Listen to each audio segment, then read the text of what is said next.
Welcome to Bird for Joy, a show about discovering all the different ways that bird watching can bring joy into our lives. I'm Candilynn Fite, your gracious host and fledgling birder. Here at Bird for Joy, we focus on listening and watching the birds around us, being curious and learning what the birds have to teach us about joy, life, and ourselves. So grab your favorite beverage, settle on your perch, and let's get into today's episode.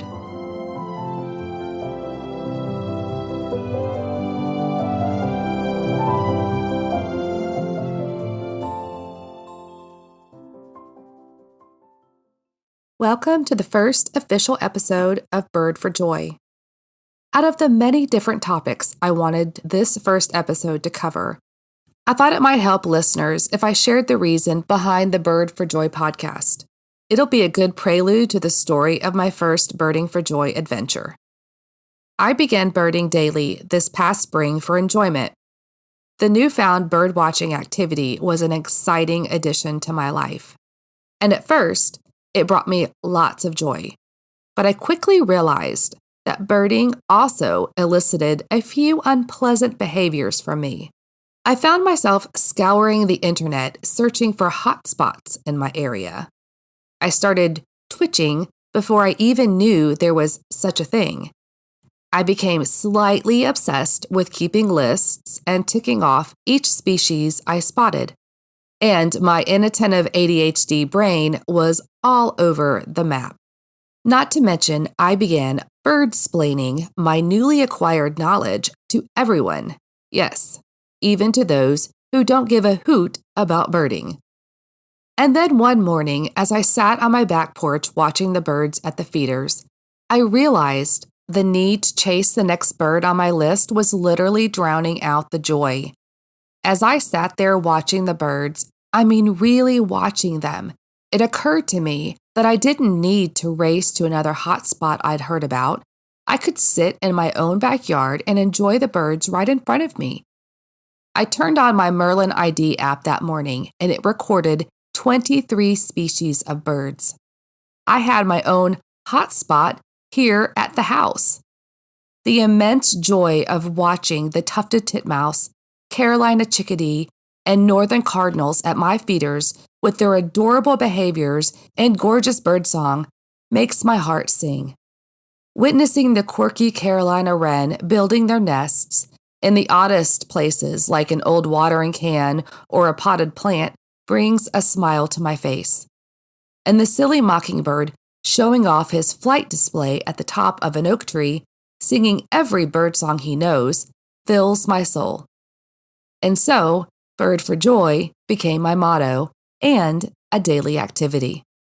Birding for Joy is a deep and profound emotional experience, an intense feeling of delight that arises from within the soul. It offers a sense of inner fulfillment and a deep connection to something greater than oneself. Thankfully, joy isn't dependent on external circumstances and can be felt even in challenging and difficult situations, because my first Birding for Joy adventure was definitely a challenge. In early May, on a spontaneous whim and without telling a soul, I drove to the nearest Texas state park about 30 minutes away. Thankfully, my head was attached, or I might have left it behind with my binoculars, hat, and bug spray. Central Texas had received a ton of rain in early May, and the darn winged vampires were rampant, gigantic, and extremely hungry. I could have turned around and gone home, but decided to wing it. I'd driven all the way out there, so might as well. I set out on the weedy hiking trail with only my cell phone and car keys in hand. I also had worn Skechers slip-ons without socks, shorts, and a tank top. I know, I'm not the most prepared birder. I switched on my Merlin ID app and noticed it had picked up on the white-eyed vireo. If you have listened to the Nemesis Bird minisode a couple weeks ago, you know that the white-eyed vireo has eluded me since day one. I knew that without binoculars, my chances of spotting one was slim to none. But I couldn't deny myself the opportunity. Besides, its chirpy song has become quite the proverbial dangling carrot for me. Unfortunately, it led me off the trail and into the forest, in shorts, without socks, swatting at the incessant buzzing. With my head in the trees, I searched, quickly shifting direction with each chirp. I'm fairly certain there were several vireos in the area, and they thought it would be funny to lead me around in circles, stumbling on the twigs and tripping over stickery vines. Needless to say, I did not spot the wide-eyed vireo, but I did manage to step in a fire ant mound at the edge of a clearing. If you don't have fire ants in your area, be glad. They pack an intense fire in their bite, and often don't attack until there are at least half a dozen on your exposed skin. After ridding the inside of my shoes of the fire ants, I got back on the trail. About 10 minutes further, I encountered 3 men lugging an ice chest. I nodded and picked up my pace, glancing backward every few seconds. My suspicious mind spun awful scenarios, but lucky for me, nothing happened. Being wary of men when I'm out alone may sound stereotypical, but I can't help it. Stranger danger is a legitimate fear for most women, and one can never be too safe. After a few minutes, my inner alarm bells stopped ringing, and I got back to enjoying the experience. There's something so incredibly joyous about being in nature, immersing yourself in the elements and connecting to place. Not to sound too woo-woo, but becoming harmonious with nature. Yes, even the mosquitoes and fire ants. Mosquitoes have to eat like everything else, and I did step on the home of the ants. Remember, joy is having a deep, profound emotional experience of delight, despite being in challenging and difficult situations. It was important not to focus on all the things that I had forgotten or the things that weren't so pleasant. For the rest of the morning, I remained on the trail and enjoyed the birdsong from there. Even without binoculars, I spotted several painted buntings, a pileated woodpecker, many northern cardinals, Carolina chickadees, a brown-headed cowbird, a red-tailed hawk, and lots of LBJs, little brown jobs. So, all in all, my first Bird for Joy adventure was successful, and I definitely planned better the next time. I'd like to end the episode with a list of ways that birding can bring joy. 1. Appreciation of nature. Bird watching allows us to immerse ourselves in nature and appreciate the beauty of the natural world. The sights, sounds, and colors of birds can be captivating and provide a sense of wonder and awe. 2. Serenity and relaxation. Spending time observing birds in their natural habitats can be calming and relaxing.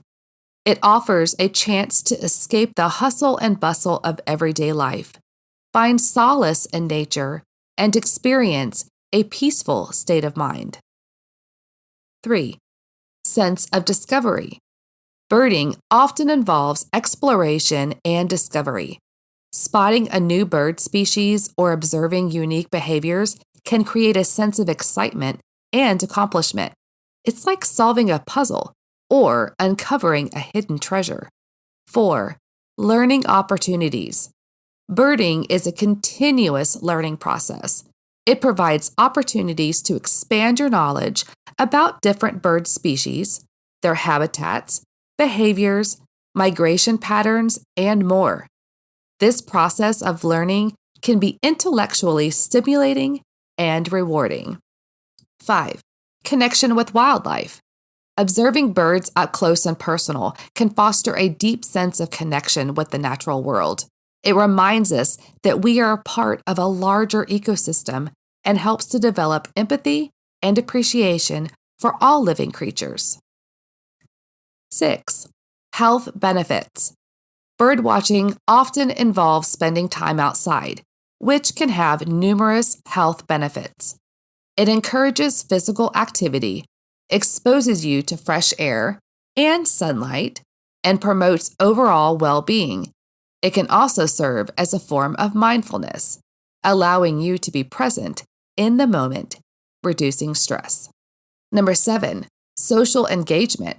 Birding can be a social activity, allowing you to connect with fellow birdwatchers, join local birdwatching groups or organizations, and participate in birdwatching events.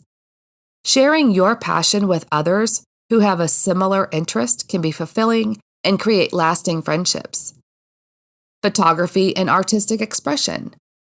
Many birdwatchers enjoy capturing the beauty of birds through their photography or artistic mediums such as painting and sketching.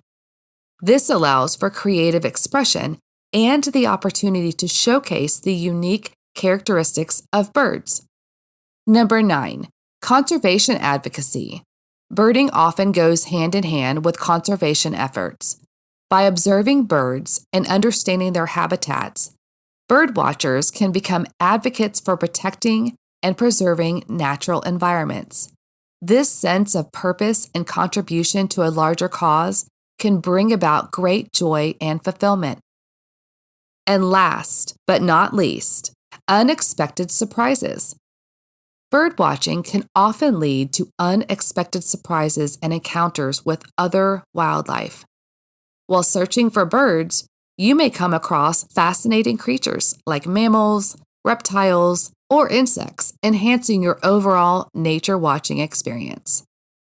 In future episodes, we will break down these topics to gain insight and a better understanding of them. This wraps up the first episode. Thanks for tuning in, y'all. If you are enjoying the show, I would love it if you would follow or subscribe, rate, review, and then let others know about the podcast so we can continue to build a community of like-minded birders. A big shout out to composer Jonathan Boyle for his cheerful show music called Plucking Happy. The spoken lyrics were written and read by me, and the full version with lyrics will follow this episode.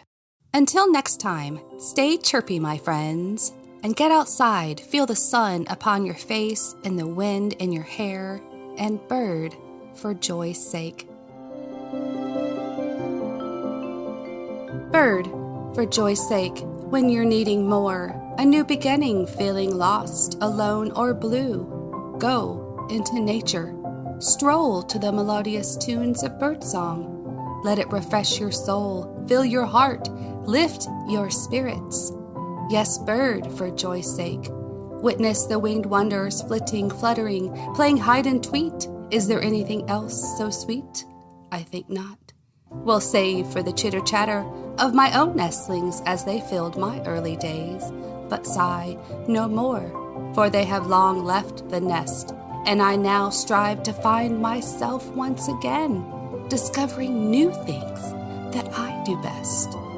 Bird, for joy's sake, for our feathered friends have much joy to share, and it doesn't cost a dime, only time.